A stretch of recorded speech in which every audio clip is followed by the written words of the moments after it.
Jayanti is celebrated on 11th November every year. It is the birth anniversary of Maulana Abul Kalam Azad.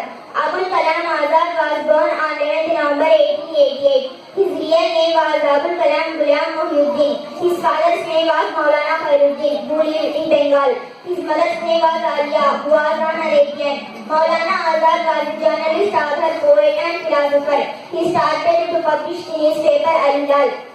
Al-Hilal played an important role in forging Hindu-Muslim unity. He wrote many works interpreting the Holy Quran. He played an important role in forging Hindu-Muslim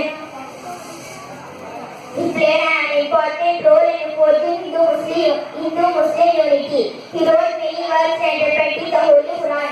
He played an active role in the freedom movement of India. He became the first education minister of independent India. Maulana Azad died on 22nd February 1958. After his death for his invaluable contribution to the nation, he was awarded India's highest civilian honor, Bharat Ratna, in 1992. His birth anniversary, 11th November, is declared as National Education Day by the Government of India. Thank you very much.